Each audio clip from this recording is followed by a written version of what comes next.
Hello dear students, it's Kiran, your teacher. Today I'll give you Civics Chapter 1. What is democracy and why democracy? Dear, इस video में मैं आपको almost 12 questions answers के साथ कुछ description भी बता रही हूँ. सो आप नोटिस करना और देखते रहो. चलो स्टार्ट करें. ये है आपका पहला question. What is constitution? Simply constitution के बारे में आप बहुत पहले से जानते हो. अच्छा, आगे बढ़ो इससे पहले मैं एक चीज़ और आपको क्लियर करूं. पूरे 9th एंड 10th में सिर्फ और सिर्फ डेमोक्रेसी ही आपको पढ़नी है. मैं आपको ये बता दूं कि डेमोक्रेसी या नॉन डेमोक्रेसी के बीच में ही चीज़ें होंगी. और हाँ, बहुत सारे फॉर्म इसके आपको देखने को मिलेंगे और कुछ कंट्रीज़ के examples.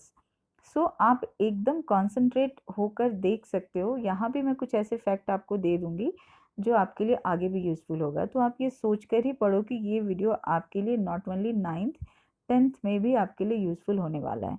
So what is constitution के बारे में अगर बात करें तो मैंने जस्ट एक इंट्रोडक्शन यहाँ दिया है. क्योंकि ऐसे कभी बड़े क्वेश्चंस नहीं आए हैं, तो आप केवल समझ के रखो कि ये है क्या. तो सिंपली मैंने यहाँ डाला है constitution is a set of rules and principles. बहुत सारे रूल्स एंड प्रिंसिपल्स होते हैं. अगर इसको मैं और एक्सप्लेन करना चाहती तो मैं बोल सकती थी कि ये बंच है fundamental duties as well as rights के, जो हमारे लिए बहुत यूज़फुल है. बट मैंने इसको एलिब्रेट नहीं किया क्योंकि मैं इससे कई इंपॉर्टेंट फैक्ट जो है आगे देने वाली हूँ. सो नेक्स्ट जो क्वेश्चन है वो आपसे कह रहा है कि what is constituent assembly. Constitution क्या है? तो वो set of rules and regulations है. पर कॉन्स्टिट्यूशन बना कैसे, उससे पहले की चर्चा यहाँ मैं बता रही हूँ. थोड़ी सी चीज़ें मैं इसके बाद वाले वीडियो में भी दूंगी. इसमें जो मैंने समराइज़ किया है वो मैं दे रही हूँ.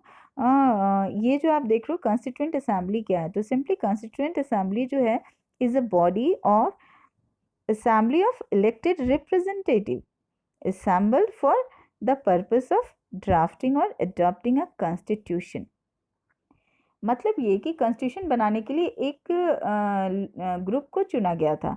रिप्रेजेंटेटिव थे, जो इलेक्टेड रिप्रेजेंटेटिव थे उनको चुना गया था.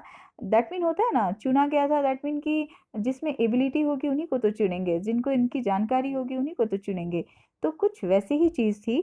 तो कुछ लोगों का एक ग्रुप बना जिसको कहा जा रहा है इलेक्टेड रिप्रेजेंटेटिव. इलेक्टेड रिप्रेजेंटेटिव ये नहीं कि इलेक्शन में वो जीत कर आए थे. सिंपली यहाँ पर मतलब ये है कि कॉन्स्टिट्यूशन बनाने के लिए कुछ लोगों को जो है इलेक्ट किया गया था, असेंबल किया गया था. क्या करने के लिए, पर्पस क्या था उनका, कि कॉन्स्टिट्यूशन को अडॉप्ट करें. और यहाँ पर मैंने ब्रैकेट में थोड़ी जानकारी दी है जो आप समझ लो. कॉन्स्टिट्यूएंट असेंबली के लिए तो इतना ही काफ़ी है. लेकिन ये था क्या रिगार्डिंग इंडिया, में ये जानकारी आपको दे रही हूँ. At first there was 389 members in the assembly, reduced to 299 after the partition of India. मतलब ये कि शुरुआती दौर में जब इंडिया में कॉन्स्टिट्यूशन बनाने की तैयारी हो गई थी, शुरू हुई थी, तो इसमें 389 मेंबर्स थे. वैसे बहुत सारे लोगों का इसमें है, वर्णन मिल जाएगा आपको. लेकिन जो एकदम शॉर्ट एंड फॉर्म में मैंने आपको यहाँ दिया है कि इतने लोगों को शॉर्ट लिस्ट किया गया था कि वो असेंबली कॉन्स्टिट्यूएंट असेंबली के मेंबर होंगे और कॉन्स्टिट्यूशन पे बात करेंगे, उन पर विचार करेंगे. और ये इतने लोग कर क्या रहे थे, अलग अलग कॉन्स्टिट्यूशंस को पढ़ रहे थे. अलग अलग जो डेमोक्रेटिक कंट्रीज़ हैं ना, उनके कॉन्स्टिट्यूशन को वो पढ़ रहे थे. और उनसे जो अच्छी बेस्ट चीज़ें मिली उनको ही हमारे कॉन्स्टिट्यूशन में डाला गया था. लेकिन बाद में रिड्यूस हुए क्योंकि ऑब्वियस है पाकिस्तान जब बट गया तो फिर जो इनके बाकी मेंबर थे वो उधर चले गए और उन्होंने अपना एक कॉन्स्टिट्यूशन बनाया. अब मैं यहाँ नेक्स्ट क्वेश्चन की तरफ आगे जाऊँ. अब ये क्या था, what is constitution assembly debates. तो आप ध्यान से सुनो कि कॉन्स्टिट्यूशन तो बन गया. बनने के बाद क्या वो डायरेक्ट ही अडॉप्ट हो गया 26 जनवरी 1950 को? नहीं, उससे पहले फिर उन पर डिबेट हुई. दैट मीन कि जब बनकर तैयार हुआ, फाइनलाइज जब हो गया, तो फिर हमारे पार्लियामेंट में इस पर बात हुई. इसको लाइन बाय लाइन पढ़ा गया, बताया गया, इस पर डिस्कशन हुआ और फिर एक फाइनल ड्राफ्ट बना. दैट मीन कि फाइनल ड्राफ्ट बनने और फर्स्ट वाला जो ड्राफ्ट था उसके प्रिपेयर होने के बीच ही ये डिबेट हुई थी, जो कि लंबा चला था. इसके लिए भी कुछ डाउट्स हैं तो मैं यहाँ दोनों ही आपको देने वाली हूँ, तो एक बार देख लो. The constituent assembly debates are a record of debates and proceeding in the Constituent Assembly of India which set for 165 days from 9 December 1946 to January 24, 1950। ये तो आपको पता ही है कि कि यहाँ जो हमारा जो संविधान लागू हुआ था 26 जनवरी 1950 को, लेकिन इस दिन तक चला था ये डिबेट, और फाइनली जब हो गया कि हाँ ये सही है, और इनको रिकॉर्ड भी किया गया था और इसको अभी तक प्रिजर्व भी किया गया है। बाद में इसके 12 बल्कि वॉल्यूम्स बने, बहुत जितने भी इसमें रूल्स रेगुलेशन से क्लॉजेस थे उन सबको मिलाकर। तो सिंपली यहाँ पर मैं आपको ये बता रही थी कि कॉन्स्टिट्यूंट असेंबली का डिबेट है क्या। तो ये डिबेट जो था ये सिंपली रिकॉर्डेड डिबेट्स थे, और ये प्रोसीड किया गया था कॉन्स्टिट्यूंट असेंबली के द्वारा, जो कि 165 डेज चला था। लेकिन हाँ, यहाँ मैंने ब्रैकेट में आपको कुछ डेटा दिया है, जो कि ये भी आप देख लेना, क्योंकि मैंने जब पीडीएफ ओपन किया था तो उसमें 114 डेज ही था जो कि चला था। बट हाँ, मैं ये कंसिडर करना पसंद करूँगी कि 165 डेज चला था, क्योंकि ये जेन्युइन पता है कि भाई इस दौरान ये, और पता है ये 3 इयर्स तक चला था। ये ऐसे सिंपली आपने यहाँ पर आप देख रहे हो ना कि 9 दिसंबर 1946 से ये चला था 1950 तक। तो ये पूरा अगर डेटा आप देखो तो अप्रॉक्सीमेटली 3 इयर्स का था। ठीक है, तो आप आगे चलो आप नेक्स्ट क्वेश्चन की तरफ। Why was making of Indian Constitution a difficult task? क्यों इंडिया के कॉन्स्टिट्यूशन को बनाना एक कठिन काम था?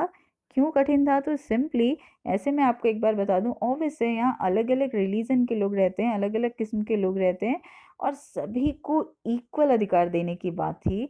तो ऑब्वियस है हमारे देश के लिए संविधान बनाना मुश्किल था, क्योंकि ऐसा कहीं भी नहीं लगना चाहिए था कि किसी को भी कम दिया गया या किसी के अधिकार को कम किया गया है। तो ये इक्वालिटी को जो प्रमोट किया जा रहा था, इसी वजह से दिक्कत थी। और हमारे यहाँ बहुत तरह के डाइवर्सिफाइड पीपल्स जो हैं वो स्टे करते हैं। सो यहाँ पर आप देखो, it was difficult task because difficult task था क्योंकि जो मेकर्स थे had to look after that everyone should get equal right. क्योंकि जो हमारे मेकर्स थे उनके पास ये विचार था, या उनको ये बताया गया था कि हर एक ग्रुप को इसमें जगह मिलनी चाहिए, and opportunities, and also have to take care of weaker section of society. Simply सभी को अपॉर्चुनिटीज़ मिलनी चाहिए थी। सोसाइटीज़ में जो वीकर सेक्शंस हैं उनको भी इसमें जगह मिलना था। और अभी जो हमारा संविधान है बिल्कुल ऐसा ही है, और इसीलिए हमारे देश में संविधान बनाना मुश्किल था, बहुत टफ वर्क था। एज आई टोल्ड यू कि हमारे देश में संविधान बना, इससे पहले हमारे देश के संविधान विशेषज्ञों ने, जो असेंबली बनी थी कॉन्स्टिट्यूंट असेंबली, उन उनके मेंबर्स ने दुनिया के अलग अलग कंट्रीज़ के संविधानों को पढ़ा, और तब जाके उनसे सिर्फ अच्छी चीज़ें ही ली। और कहते हैं ना, पूरी दुनिया ये कहती है, हम तो नहीं कहते ही हैं, पूरी दुनिया ये कहती है कि इंडिया का कॉन्स्टिट्यूशन जो है वो बेस्ट कॉन्स्टिट्यूशन है, क्योंकि हमारा तो कंट्री है, हम तो कहेंगे ही, राइट।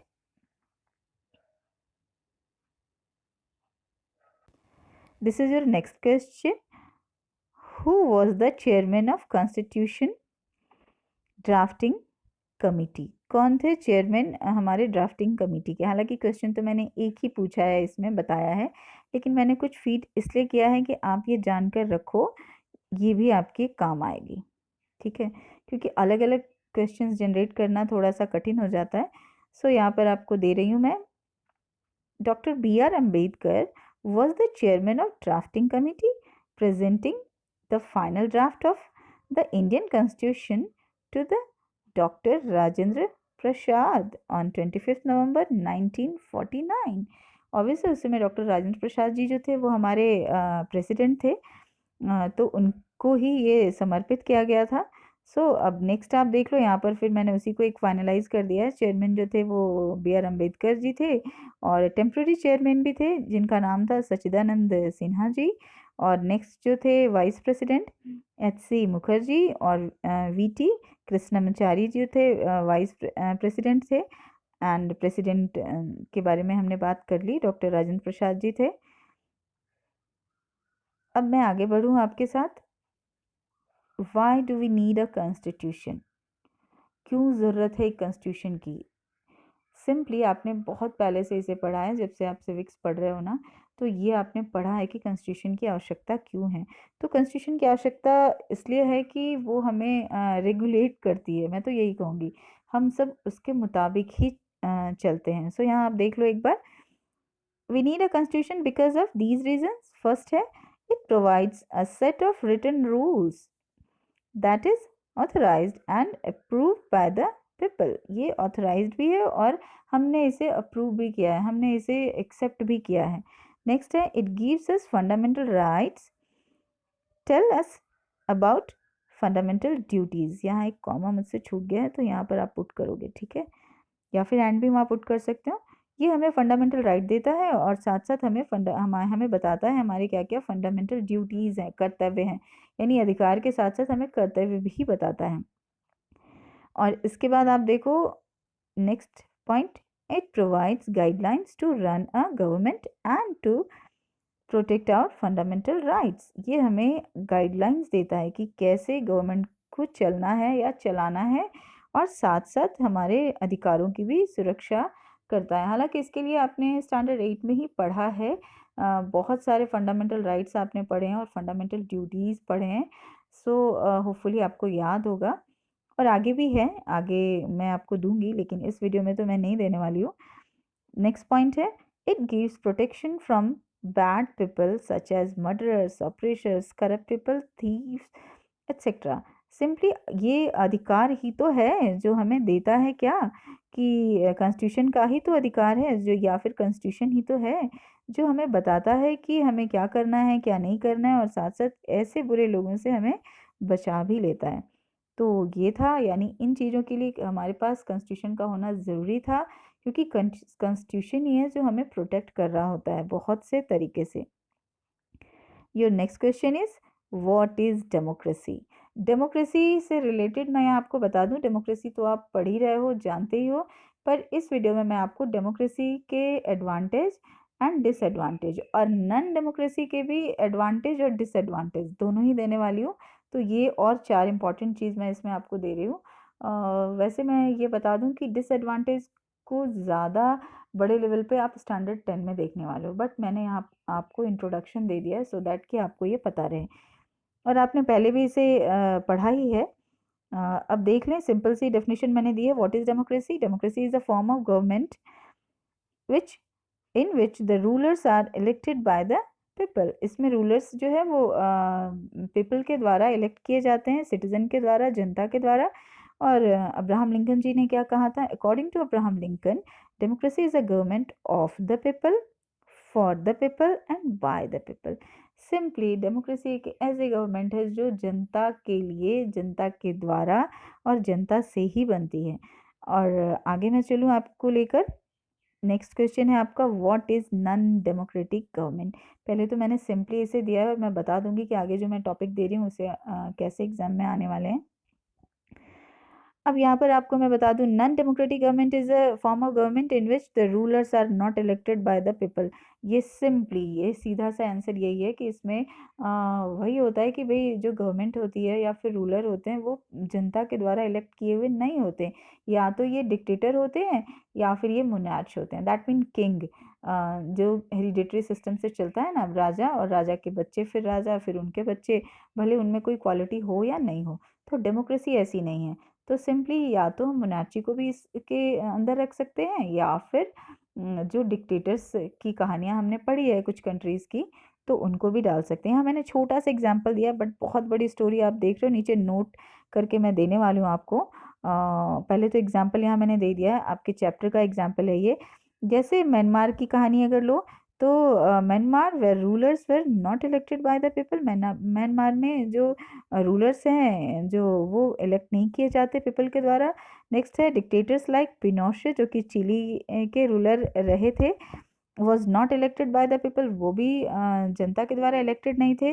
और साथ साथ ऐसे ही जो मैंने आपको पहले ही बताया, दिस ऑल्सो अप्लाइज टू मोनार्चीज, यानी राजाओं पर भी बनता है। अगर कोई राजा है तो उसके बाद उनका उनका जो राजपाट संभालने वाला होता है, उनका ही कोई जनरेशन का होता है। तो सिंपली ये तीनों ही फॉर्म जो हैं ये नॉन डेमोक्रेसी के एग्जाम्पल्स हैं, क्योंकि इनमें किसी को भी जनता नहीं चुनती। एक तो डिक्टेटर हैं जो तानाशाह होते हैं, खुद ब खुद ऐसी तानाशाही करते हैं। एक कहानी मैं यहाँ पाकिस्तान की देने वाली हूँ, परवेज़ मुशर्रफ जी की। तो आप सुन लो, आपकी बुक की ही कहानी है, बट मैंने इसे शॉर्ट लिस्ट यहाँ किया है क्योंकि इस चैप्टर में कुछ ऐसी चीज़ है जो देना ज़रूरी है। और जैसे मैंने बताया कि 10th में भी आपको सिर्फ डेमोक्रेसी और नॉन डेमोक्रेसी ही पढ़नी है, तो बहुत अच्छा होगा कि आप यहाँ से ही अपनी नींव को मजबूत करते चलो। यहाँ मैं दे रही हूँ पाकिस्तान की कहानी में जनरल परवेज़ मुशर्रफ जी की बात है यहाँ पर। पाकिस्तान में जो जनरल परवेज़ मुशर्रफ जी थे, वो एक मिलिट्री कॉर्प के लीडर थे। और अक्टूबर 1999 की बात है कि इन्होंने डेमोक्रेटिकली इलेक्टेड गवर्नमेंट जो कि नवाज शरीफ जी की थी, उनको इन्होंने उखाड़ फेंका। यहाँ पर आप देख लेना, मैं इसको एक्सप्लेन कर दे रही हूँ, इसलिए मैंने डाल दिया था कि मैं इसे एक्सप्लेन कर दूँ। ठीक है। और अब यहाँ से मैं बताऊँ कि थोड़ा-सा आपको बता ही देती हूँ।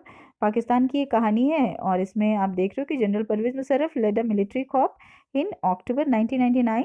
He overthrew the democratically elected government Nawaz Sharif and went on to become the president of the country. और उनको यानी नवाज शरीफ पहले से वहाँ के प्राइम मिनिस्टर थे, और ये तो टेलीविज़न पर भी दिखाया गया था जब ये घटना हुई थी कि कैसे मिलिट्री ने नवाज शरीफ के घर को चारों तरफ से घेर लिया और उसमें एंटर कर गए और एक तरह से उनकी सरकार को उखाड़ फेंका।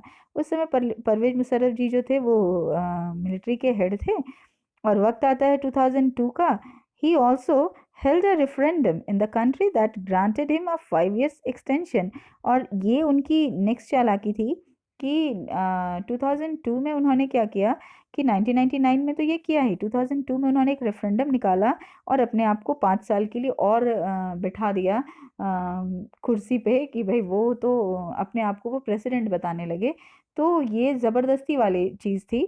और फिर उन्होंने इस दौरान पहले तो रेफरेंडम निकाल के अपने आप को उन्होंने बना लिया 5 साल का एक्सटेंशन, यानी रेफरेंडम था क्या, तो एक कानून बना दिया उन्होंने कि भाई ये जो है वो आगे 5 साल तक के लिए कंटिन्यू करने वाले हैं। Meanwhile after passing of legal framework, और ऐसा करने के लिए उन्होंने एक लीगल फ्रेमवर्क भी बना लिया, यानी जनता के सामने प्रस्तुत करने के लिए। और मैं यहाँ आपको बता दूँ वहाँ की जनता को मानना ही पड़ता है, क्योंकि ऐसी अगर कोई गवर्नमेंट है जहाँ पर नॉन डेमोक्रेटिक गवर्नमेंट जैसे फॉर्म चल रहे हैं, तो वहाँ पर हमारे जैसे जो सिटीजन्स होते हैं वो एकदम आज़ाद नहीं होते कि अपने ख्यालात अब बहुत आसानी से कहीं भी एक्सप्रेस कर सकें, ये अधिकार उनके पास नहीं होता।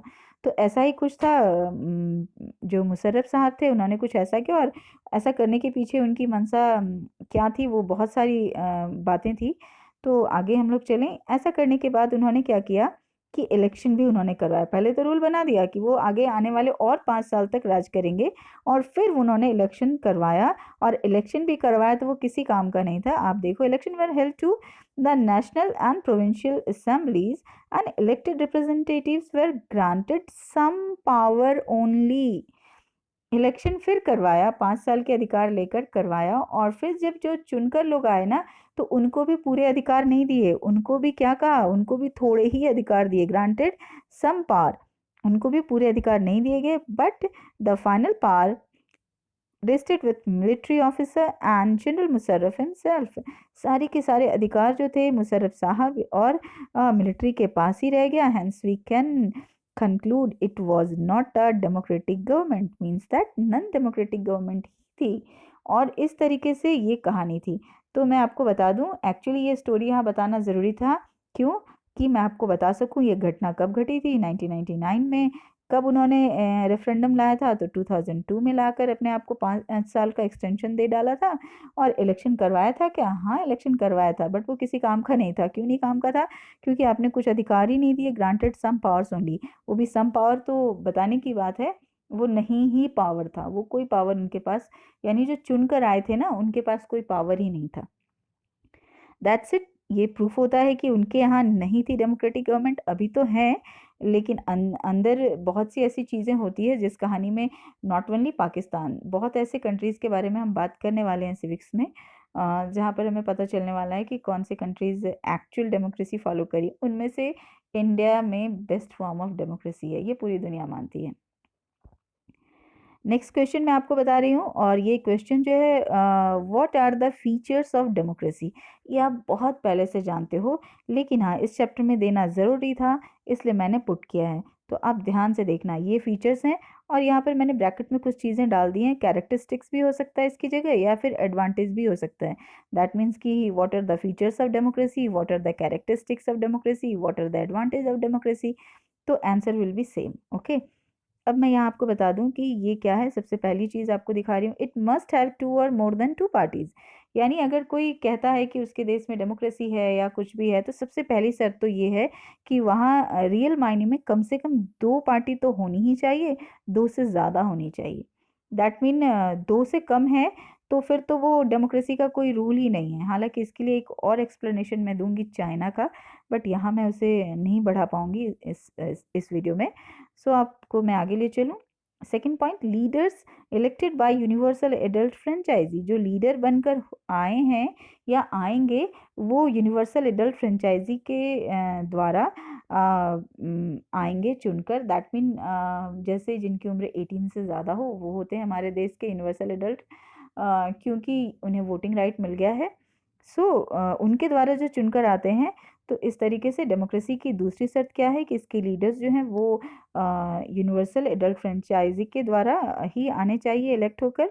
नेक्स्ट पॉइंट है, election should be held in regular interval of time. और इलेक्शन जो है हमेशा एक रेगुलर इंटरवल पर होना ही चाहिए। जैसे हमारे यहाँ 5 ईयर्स का है रेगुलर इंटरवल, कहीं 6 का है, कहीं 4 का है। अब नेक्स्ट आगे चलूँ, एक टॉपिक है, शायद मैं नेक्स्ट वीडियो में दूंगी, तो मैं उसमें इसे और क्लियर करूंगी कि कहाँ किस तरह के इलेक्शंस हो रहे हैं। नेक्स्ट पॉइंट है, election should be free and fair. यानी इलेक्शन जब आप करवा रहे हो तो वो फ्री एंड फेयर होना चाहिए, उसमें कोई धांधली नहीं होनी चाहिए। अब मैंने अभी आपको यहाँ पाकिस्तान के बारे में बताया कि इलेक्शन तो हुए, पहले तो उन्होंने अपने आप को 5 साल का एक्सटेंशन दे दिया और तब इलेक्शन करवाया, और इलेक्शन करवा के भी जो चुनकर आए उनको भी कोई पावर नहीं दिया, ग्रांटेड सम पावर, वो भी बस बताने के लिए सम पावर, वो कोई पावर नहीं था। ठीक है, तो इलेक्शन पहली बात तो होनी चाहिए रेगुलर इंटरवल पर, और उसके बाद क्या है कि ये फ्री एंड फेयर होनी चाहिए, इसमें कोई भी दबाव, कोई भी ऐसी चीज़ नहीं होनी चाहिए। ये अलग बात है कि कुछ ऐसे इंसिडेंट्स सुने जाते हैं कि कई बार इलेक्शन फ्री एंड फेयर नहीं हो पाया, तो उसके बारे में हम बात करेंगे। एक्चुअली वो मैं आपको डेमोक्रेसी के डिसएडवांटेज में देने वाली हूँ। नेक्स्ट पॉइंट है, decision taken by elected leaders. जो डिसीजन लिए जाते हैं वो इलेक्टेड लीडर्स के द्वारा ही लिए जाते हैं, यानी जो चुनकर आए वही लेते हैं। ऐसा नहीं कि जो अभी आपको मैंने स्टोरी में दिखाया कि उनको कोई पावर ही नहीं होती है। तो ये बहुत इंपॉर्टेंट चीज़ है डेमोक्रेसी की। नेक्स्ट है, it is based on fundamental principle. बहुत बड़ी बात है कि डेमोक्रेसी अगर कोई कहता है कि उसके देश में है, तो वहाँ पर श्योरली कोई फंडामेंटल प्रिंसिपल वर्क करने चाहिए। किस मायने में? तो political equality means that one people one vote one value. ये बहुत ज़रूरी चीज़ है। इसके लिए एक स्टोरी मैं आपको पुट करूँगी कि वो कैसे है और क्या है। तो हमारे देश में तो ये चल रहा है, क्योंकि एक आदमी के वोट की कीमत एक है और उसकी कीमत भी वही है। जैसे अगर मोदी जी, जो कि हमारे प्रधानमंत्री हैं अभी, तो वो भी अगर वोट करते हैं तो उनके भी वोट की कीमत एक ही होती है, और हम जैसे लोग, हम भी अगर वोट करें तो हमारे भी वोट की कीमत एक ही होती है। या फिर और भी नीचे जाकर आप देखो, वो भी अगर वोट करेंगे तो उनके वोट की कीमत एक ही होगी। ऐसा नहीं है कि मोदी जी हैं तो उनके वोट की कीमत जो है ज़्यादा होगी, या 2 4 10 या 20 काउंट होगा और हमारे वोट की कीमत तो एक ही काउंट होगी। नहीं, बिल्कुल नहीं। तो ये एक पॉलिटिकल इक्वालिटी होनी ज़रूरी है, और जहाँ ये नहीं है वहाँ वैसे ही डेमोक्रेसी नहीं है। मैं आपको बता दूं कि इनमें से एक भी रूल जहाँ फॉलो सचमुच नहीं होता वो डेमोक्रेसी नहीं कहलाती। ये अलग बात है कि ये सारे रूल जो बताया मैंने अभी आपको, कुछ ऐसे कंट्रीज़ है जो इसका इल्यूजन क्रिएट करते हैं और कहते हैं कि हमारे यहाँ डेमोक्रेसी है। जैसे मैं एग्जांपल तो मैं अभी आपको दे दूं, जैसे चाइना एंड श्रीलंका, ये दो ऐसे कंट्रीज़ हैं जो कहते हैं कि उनके देश में डेमोक्रेसी है, और डेमोक्रेसी का ये सारा प्लान वो यूज़ करते हैं, बताते हैं, दुनिया की नज़रों में दिखाते हैं, बट एक्चुअली उनके यहाँ डेमोक्रेसी नहीं है। श्रीलंका में तो मेजोरिटरिज्म है। एक्चुअली श्रीलंका की कहानी आपको 10th में पढ़नी है, बस मैंने एग्जाम्पल आपको अभी दिया। अब मैं आपको आगे ले चलूँ। ये जो मैंने आपको दिखाया है, आप देख सकते हो, what are the demerits of democracy. Demerits यानी डिसएडवांटेज, ठीक है। इसे आप सिंपली यहाँ पर मैंने डाल भी दिया है कि क्या डिमेरिट को ही आप डिसएडवांटेज कह रहे हो। तो डेमोक्रेसी के भी कुछ डिसएडवांटेज हैं क्या? बिल्कुल हैं। ऐसा नहीं है कि हर अच्छी चीज़ का सिर्फ अच्छा ही कुछ होता है, इसके भी डिसएडवांटेज हैं। और आप पहले वो देख लो, फिर मैं आगे बताऊंगी आपको। डेमोक्रेसी के डिसएडवांटेज क्या हैं? तो सबसे पहला डिसएडवांटेज यही है, leaders are keep changing, this leads to instability. यानी जो इसके लीडर्स हैं वो हमेशा चेंज होते रहते हैं, जिसकी वजह से अस्थिरता उत्पन्न होती है। होता है ना कि हर 5 साल में ये हट गए, दूसरे आ गए, ये तो होता है। तो ये इसकी एक डेमोक्रेसी की जो बड़ी डिमेरिट कंसीडर की जाती है। दूसरा, democracy is all about political competition. यानी ये दूसरा है कि इसमें डेमोक्रेसी की बात जिसकी हम कर रहे हैं, जिसकी इतनी तारीफ कर रहे हैं, ये सिर्फ कंपटीशंस की बात होती है यहाँ पर। और पावर को पाने के लिए लोग मोरालिटी को ध्यान नहीं देते। दैट मीन वो नैतिक वैल्यू को ध्यान नहीं देते। ये किसी भी प्रकार उन्हें जीतना होता है। तो ये डिमेरिट है डेमोक्रेसी की। एक बार आप फिर से देखो, बहुत इंपॉर्टेंट पॉइंट है ये। Democracy is all about political competitions and power play, there is no scope for morality. अब मैं आपको यहाँ पर बता रही हूँ कि डिमेरिट है ये। हो सकता है कि आपको सारा का सारा डिमेरिट से पूछा जाए, ऐसा नहीं हो सकता है, लेकिन आपके किसी एक पॉइंट को ही क्वेश्चन में कन्वर्ट किया जा सकता है। जैसे मैं अगर एग्जांपल लूँ तो इसी पॉइंट को ले लेते हैं। Democracy is all about political competitions and power play, there is no scope for morality, explain how। That एक स्टेटमेंट को ही आपके लिए क्वेश्चन में कन्वर्ट कर दिया जाएगा, तो घबराने की ज़रूरत नहीं है।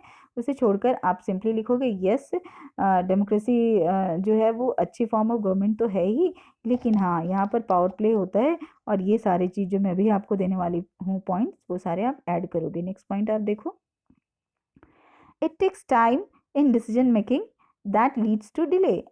इसकी थर्ड डिमेरिट क्या है कि इसमें बहुत टाइम लगता है डिसीजन मेकिंग में, ये टाइम कंज्यूमिंग प्रोसेस है। तो जिसकी वजह से हर काम में डिले होता है। ऑब्वियस है ना, जो रिप्रेजेंटेटिव चुनकर भी आए हैं वो ऐसे ही अपने फैसले नहीं डाल देते, उन पर भी बहस होती है, बात होती है, तब जाके वो चीज़ बनता है। अभी मैंने आपको ऊपर बताया ना कि कॉन्स्टिट्यूशन का ड्राफ्ट तैयार हुआ, और होने के बाद भी 3 साल उसके डिबेट्स हुए, यानी पार्लियामेंट में उस पर बात हुई, बहस हुई, तब जाके वो एक संविधान बना। तो आप ये समझो कि संविधान बनाने में 3 साल का, पहले तो रिसर्च का टाइम अलग, और फिर जो है आपने नोटिस किया कि 3 साल का टाइम और लग गया सारे डिबेट्स होने में, कि भाई हमारा संविधान ऐसा है, हमने ऐसा बनाया है, वो सही है या नहीं है। तो ये टाइम कंज्यूमिंग तो है। अब नेक्स्ट मैं बता दूं, leaders use dirty tricks to win. जो लीडर्स होते हैं वो कुछ गंदे ट्रिक्स का इस्तेमाल करते हैं, दैट मीन उनको जीतना होता है। तो प्रलोभन, लालच वगैरह देकर भी वो अपने तरफ वोटर्स को अट्रैक्ट करते हैं। हालांकि 10th में आप पढ़ोगे कि ऐसा करना अगर प्रूफ हो जाए, कोई लीडर ऐसा करता हुआ साबित हो जाए, करते हैं बट वो साबित नहीं होता, अगर ये साबित हो जाए तो इलेक्टेड लीडर्स को हटाया तक जा सकता है।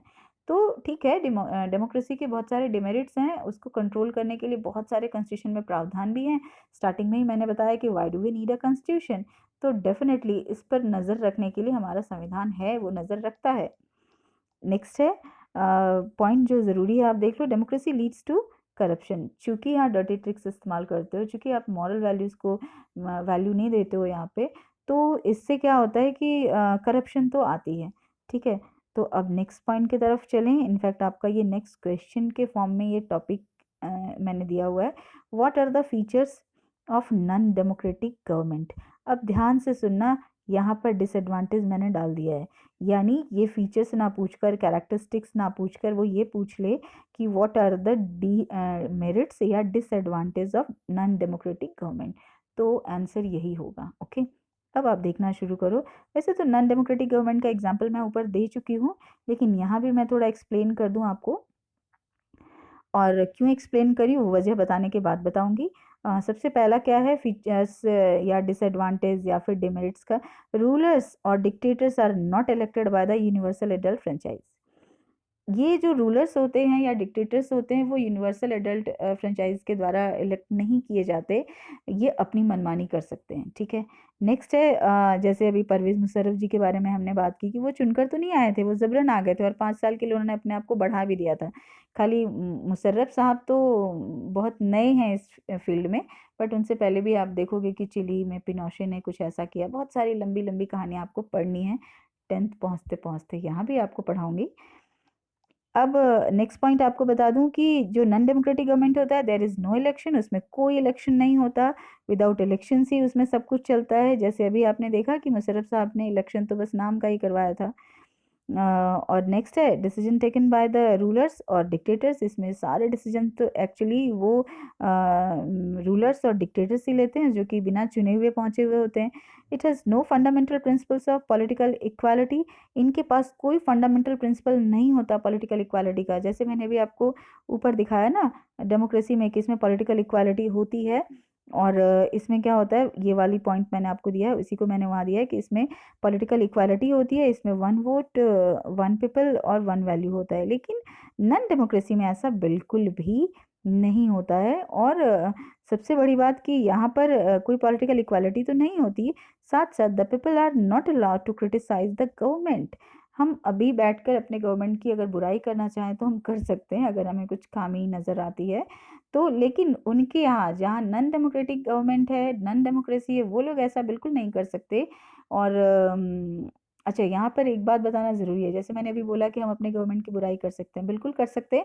लेकिन हाँ, हमारे संविधान ने ये कहा है कि किसी के साथ उसके आपके पास वैसे कोई प्रूफ ना हो तो फिर आप उस तरफ न जाएं। हालांकि अगर अभी हम अपने गवर्नमेंट में कुछ खामी निकालें तो हम निकाल सकते हैं, और हम पर कोई आंच नहीं आएगी, क्योंकि हम एक डेमोक्रेटिक कंट्री में रहने वाले लोग हैं। नेक्स्ट मैं बता दूं, यहाँ पर कुछ मैंने एग्जाम्पल ऐसे ही पुट कर दिया है कि सच गवर्नमेंट्स रूल बाय मिलिट्री और बाय द किंग। यानी ये जो नॉन डेमोक्रेटिक गवर्नमेंट होती है, ये या तो मिलिट्री रूलर के द्वारा ही रन किया जाता है। ज़्यादातर केस में यही देखने को मिला, जो मिलिट्री हेड होते हैं वही डिक्टेटरशिप रन करा रहे होते हैं, और कभी कभी किंग भी होते हैं। तो किंग हो सकता है अच्छे हों, और हो सकता है बहुत भयावह भी हो सकते हैं। ठीक है। अब मैं नेक्स्ट क्वेश्चन जो आपको देने वाली हूँ, वो मैं ही आपका इस वीडियो का लास्ट क्वेश्चन होगा, क्योंकि आगे बहुत सारे डिस्क्रिप्शंस है, स्टोरीज हैं, तो मैं इसमें और नहीं बढ़ाने वाली हूँ। What are the advantage of non democratic government? जी हाँ, आपने सही सुना है। क्या मैं बता रही हूँ? एडवांटेज बता रही हूँ। और किसका? नॉन डेमोक्रेटिक गवर्नमेंट का।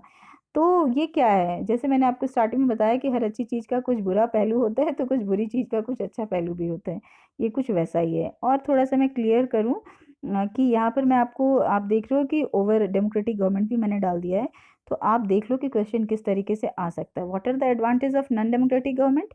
ये तो अच्छी बात है। या फिर व्हाट आर द मेरिट भी आपको यहाँ पर दिया जा सकता है। ठीक है, what are the merits of non democratic government, या फिर ये दोनों ना देकर ये पूरा क्वेश्चन एक साथ हो सकता है। What are the advantages of non democratic government over democratic government? यानी नॉन डेमोक्रेटिक गवर्नमेंट के क्या फ़ायदा है, या क्या फ़ायदा होते हैं किसी डेमोक्रेटिक गवर्नमेंट के ऊपर। दैट मीन डेमोक्रेटिक गवर्नमेंट में कुछ खामी है, उससे कुछ तो अच्छी चीज़ नॉन डेमोक्रेसी में है। तो आप देख लो क्या क्या अच्छी चीज़ है। तो वैसे मैंने थोड़ा ही इसमें समराइज करके डाला है, क्योंकि जैसे मैंने बताया कि इसके वास्ट डिस्प्ले को मैं आपको 10th में देने वाली हूँ। यहाँ पर मैं बता दूं आपको कि it saves time, money and labour from formation of new government. क्यों?